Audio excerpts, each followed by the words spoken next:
શરૂઆત દારૂ પીવા પડોશ જનાર સંઘ પ્રદેશ માટે ખાસ સમાચાર છે। પ્રવાસન સ્થળ અને સંઘ પ્રદેશ દીવમાં દારૂ પર બંધી। સ્થાનિક સ્વરાજની ચૂંટણીને લઈને પ્રતિબંધ છે। 4, 5 અને 8 નવેમ્બરે દીવમાં દારૂબંધી જાહેર કરવામાં આવી છે।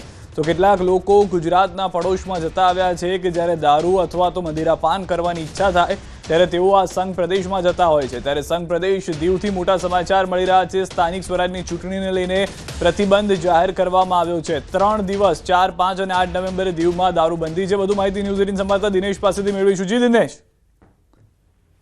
જી બિલકુલ સીધા જ પ્રવાસન સ્થળ દીવ અને દીવની અંદર જે પ્રમાણે કહી શકાય કે દારૂ ઉપર પ્રતિબંધ રાખવામાં આવ્યો છે અને આ પ્રતિબંધ રાખવાનું કારણ છે એકમાત્ર કે દીવની અંદર હાલ સ્થાનિક સ્વરાજની ચૂંટણીનો રંગ જામ્યો છે। જિલ્લા પંચાયતની ચૂંટણી યોજાઈ છે અને તેમના ભાગરૂપે જ આગામી એટલે કે 4, 5 અને 8 તારીખ સુધી એટલે 8 તારીખના દિવસે મતગણતરી ત્યારે યોજાવાની છે અને તેમને લઈને હાલ પ્રવાસન સ્થળ દીવની અંદર દારૂબંધી કરવામાં આવી છે। સીધા આભાર સમગ્ર માહિતી બદલ। તો હાલમાં જે રીતના જાણકારી મળી રહી છે 3 દિવસ દારૂબંધી જે છે તે જાહેર કરી દેવાય છે।